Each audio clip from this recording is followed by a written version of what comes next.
Olá pessoal, sejam bem-vindos a mais um vídeo do nosso canal Marisson Fraga. Prazer imenso ter você por aqui. A partir de hoje a gente está iniciando um curso gratuito para você, tá? Um curso que vai fazer toda a diferença aí para quem está começando a estudar psicanálise, mas também vai fazer a diferença para quem já estuda psicanálise já há algum tempo, para quem já é psicanalista. Inclusive, num dos vídeos anteriores eu falei sobre a importância da gente sempre voltar a Freud, né? Sempre voltar para a base da teoria psicanalítica, o quanto que isso é importante e o quanto que o próprio Freud fez isso. E aí, nós decidimos aqui trazer um curso que é um curso baseado nesse livro aqui, Conferências Introdutórias à Psicanálise. Lembrando que esse livro aqui ele tem mais de 500 páginas, tá? Então, você vai entender aqui, a princípio, na abertura desse curso gratuito, qual é o panorama geral. Vou te mostrar uns slides, a gente vai explicando para você entender do que se trata esse livro, né? De onde é que surgiu esse livro? Conferências Introdutórias da Psicanálise. Para quem já estuda psicanálise aí já há algum tempo, sabe, por exemplo, que o início da psicanálise se deu ali, por exemplo, em 1900, com o livro Interpretação de Sonhos, de Freud, quando ele vem trazer o conceito do inconsciente.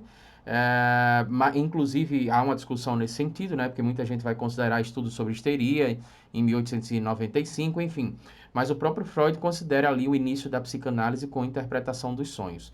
Por que eu estou falando isso para você? Porque esse livro daqui você encontra, por exemplo, essa edição daqui é a edição da Companhia das Letras. E você encontra no volume 13, né, datado de 1916 e 1917, porque você já vai entender nessa aula de abertura do curso, tá?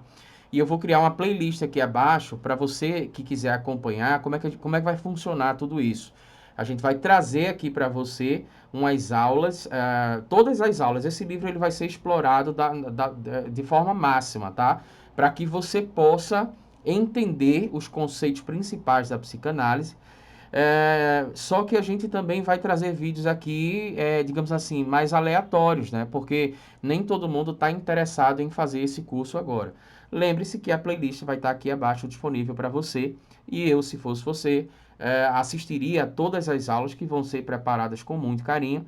E daqui a pouco você vai entender melhor onde é que eu vou deixar esse material, tá? Então vamos lá. Primeiro ponto que eu queria trazer aqui nessa aula introdutória, essa breve aula, né?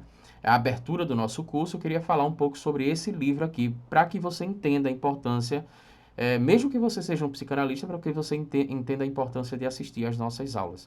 Então vamos falar um pouquinho sobre o livro aqui. Inicialmente ele foi publicado em 3 partes, tá?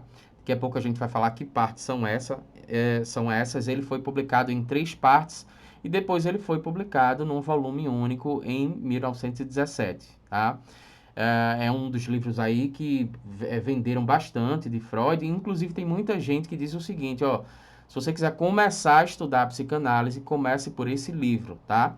E, de certa forma, é uma boa opção de você começar a estudar psicanálise, porque Freud ele vai trazer os conceitos principais, mas ele não vai trazer de uma forma muito exaustiva, né? Como são palestras, né? Você vai entender aqui, inclusive no segundo tópico a gente colocou palestras de Freud nos sábados à noite que aconteciam lá na Faculdade de Medicina de Viena. Então, essas palestras elas foram proferidas ali em 1915 e 1916, durante a Primeira Guerra Mundial. Lembrando que a Primeira Guerra Mundial começa em 2014, né?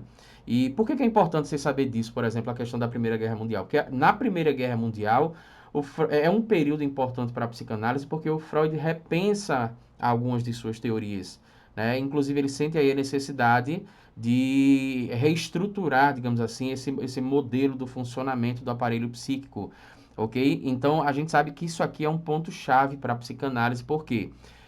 Existem 2 livros, né? Conferências Introdutórias à Psicanálise, e o outro livro que a gente pretende trazer depois é Novas Conferências Introdutórias da Psicanálise, porque aí o Freud já vem com essa outra parte da teoria, essa reformulação da teoria, ok? Então vamos lá. Essas palestras eram proferidas sábado à noite na Faculdade de Medicina de Viena. Dessas palestras surgiram esses livros. Então, Freud, ele, pelo menos a minha percepção é que ele está mais dinâmico aqui nesse livro, tá? Ele está falando sobre os assuntos, mas de uma forma, inclusive, mais dinâmica, em muitos momentos até bem-humorada, né?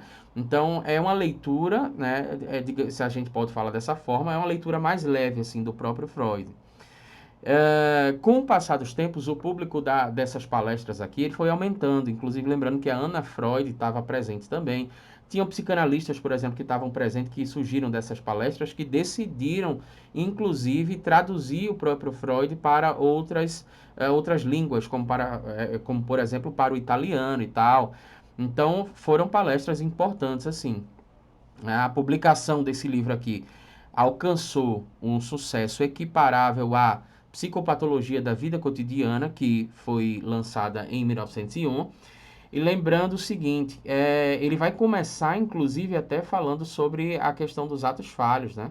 Como existe uma manifestação inconsciente a partir dos atos falhos. Então, Psicopatologia da Vida Cotidiana também foi um livro bem interessante nesse aspecto, assim, porque trouxe uma nova ótica de como realmente o inconsciente funciona e como esses lapsos, por exemplo, eles podem manifestar um conteúdo inconsciente que nem o próprio indivíduo vai saber do que se trata, né? E a importância do psicanalista, de alguém realmente que seja um analista para conseguir decifrar todo esse enigma. Então, ele começa aqui esse livro justamente com o conteúdo que tem lá no livro Psicopatologia da Vida Cotidiana. Ainda sobre o livro, né? A gente já falou que é uma obra que é dividida em 3 partes. A gente pode considerar que é uma obra dividida em um grupo de 3 aulas. Deixa eu falar para você o seguinte: é um grupo de 3 tipos de aulas, tá? É só para você entender o seguinte, porque, por exemplo, sobre sonhos, se eu não me engano, são 13 capítulos, 13 capítulos que tem sobre os sonhos. Então, não são 3 aulas de Freud, são divididas em 3 tipos de aulas, certo? O primeiro tipo de aula, que se eu não me engano são 4 aulas, a gente vai ver isso de uma forma bem minuciosa. O primeiro é sobre os atos falhos, né? O segundo, a segunda parte, ele vai falar sobre os sonhos, né? Esses mecanismos dos sonhos e como isso pode manifestar conteúdos inconscientes. E na terceira parte, ele vai falar sobre a teoria geral das neuroses, o que ele havia descoberto, o que ele havia percebido, o que ele havia teorizado até agora. Então, são 3 partes aí interessantíssimas, tá? A gente vai falar primeiro sobre os atos falhos, eu vou seguir exatamente a ordem que tem nesse livro. A ordem das nossas aulas vão ser a ordem que está disposta aqui nesse livro. Essa obra ela pode ser considerada como uma espécie de um inventário das teorias freudianas até 1917, ok?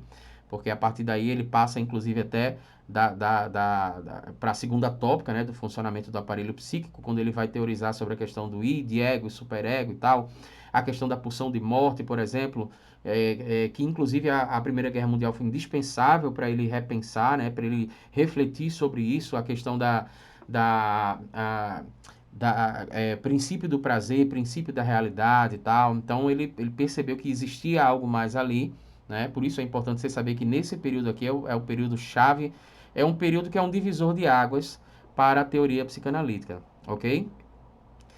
O Freud já havia começado a teorizar sobre o narcisismo aqui, né? Alguns anos antes. E ele também já havia escrito O Caso do Homem dos Lobos. Ele lançaria em 1917. Tanto é que ele faz parte do volume 14 das obras completas de Freud, tá?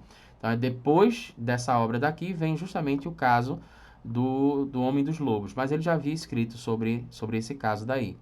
É um caso famoso, inclusive, de Freud. A gente pretende trazer em breve aqui, tá?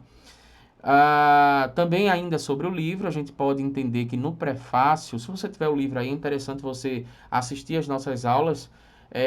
A gente vai trazer mapas mentais, mas é interessante você assistir às nossas aulas e dar uma lida, né, nesse livro, nos capítulos, né? Então, se você tem esse livro e nunca leu esse livro de forma completa, é justamente uma grande oportunidade que você tem de ler de forma explicada, de ler, conseguindo finalmente entender aquilo que você não teria conseguido até agora, e inclusive tendo acesso a alguns materiais. Eu já vou dizer como é que você vai ter acesso a esses materiais. Então, no prefácio, Freud refere-se a essa obra de uma forma um pouco depreciativa. Essa edição aqui, ela tem um prefácio que foi escrito no período, né? Que Freud vai falar até de uma forma depreciativa. Depois tem um prefácio que é direcionado ao povo judeu, que foi escrito, se eu não me engano, em 1930, tá? Então você percebe, inclusive, até uma divergência do Freud, parece até o Freud um pouco mais maduro em 1930 e tal, o que seria uma coisa lógica, né? Mas já em 1917 ele já faz um prefácio que é um prefácio onde ele deprecia a própria obra, assim, ele me parece estar um pouco chateado com a falta de novidades, né, na psicanálise e tal. E é óbvio, a gente precisa entender que o mundo parou, e principalmente a Europa, né? Porque estava existindo ali a Primeira Guerra Mundial. Freud estava justamente no epicentro ali do problema, né?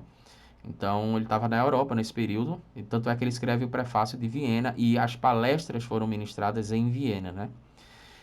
Em carta endereçada a Andreas Salomé, né, datada de 14 de junho de 1916, Freud chega a escrever, inclusive, que essas conferências eram matéria meio bruta, destinadas às massas. Isso é uma coisa interessante, assim, porque combina um pouco com a questão do livro do Jung, né? O Homem e seus Símbolos. O Jung ele escreve esse livro, não só ele, mas outras pessoas junguianas, né? Os discípulos do Jung escrevem esse livro, inclusive a Marie-Louise von Franz, né? Tem um capítulo dela lá. O capítulo do Jung, por exemplo, no livro O Homem e seus Símbolos, é um capítulo que ele não é tão fácil para entender, principalmente se você não tiver muito familiarizado com a teoria da psicologia analítica, né? Neste caso daqui, por exemplo, a gente pode considerar que conferências introdutórias à psicanálise é o equivalente ao Homem e seus Símbolos lá na psicologia analítica em Jung. É destinado justamente para um público, entre aspas, mais leigo. E aí é uma coisa muito boa para a gente, porque para quem conhece a psicanálise faz essa revisita, e para quem não conhece tem a oportunidade de conhecer de uma forma um pouco mais detalhada, tá? Então, o Freud, ele não só na, no prefácio, como também quando ele escreve algumas cartas, por exemplo, para Andréa Salomé, ele vai depreciar a própria obra, mas assim, é fantástico para quem está iniciando os estudos em psicanálise ou para quem quer fazer uma revisita à base da psicanálise, que seria Freud, ok? E aí eu peço para que vocês aguardem as próximas aulas, porque essa é uma aula de abertura do nosso curso gratuito. Essas aulas elas vão ter vários mapas mentais, tá? Para cada capítulo aqui vai ter um mapa mental e é bem possível que a gente crie mais de um mapa mental para um capítulo só, porque tem capítulo que é muito extenso, tá? Eu vou colocar esse material disponível numa nova área de membros que ainda não está disponível agora, no momento que eu gravei essa aula, tá? Estou gravando essa aula no dia 5 de dezembro de 2022. Então pode ser que já esteja. Aí você, se tiver, você vai ver no link aqui abaixo. Mas tem uma área de membros que você vai ter acesso a mapa mental e aos slides. A gente tem uma área de membros, né? Uma outra área de membros onde a gente tem vários estudos lá sobre textos de Freud. Essa área de membros ainda vai continuar existindo e ainda vai continuar sendo atualizada. Por exemplo, tem alguns casos do livro Estudos sobre Histeria que eu vou colocar nessa área de membros que já existe, tá? Esta área de membros aqui que vai surgir a partir de agora, ela vai ter o nome Conferências Introdutórias à Psicanálise. Então você já vai saber diferenciar, ok? Então esse curso ele vai ser um curso gratuito que você vai poder assistir às aulas em ordem aqui na playlist, ok? Mas se você tiver interesse em ter acesso aos mapas mentais e também aos slides, eu vou gravar as aulas aqui com mapas mentais. Mas aí, lá na área de membros, eu vou deixar disponível mapa mental e slide da mesma aula, tá? Isso vai ser um diferencial desse curso gratuito aqui. E aí, neste caso, para ter acesso a esse material, você teria que ir para a nossa área de membros, clicando aqui abaixo no link aqui que está disponível na descrição, ok? Então, eu espero que você tenha gostado. Aguarde as próximas aulas. Eu tenho certeza que para todo mundo vai ser muito bom, inclusive para mim, né? Que estou tendo que fazer essa revisita a Freud aí, justamente para gravar essas aulas, tá? Então, obviamente, tem muita coisa que eu não lembro. E aí a gente vai fazer essa revisita para trazer as aulas de forma minuciosa para você, ok?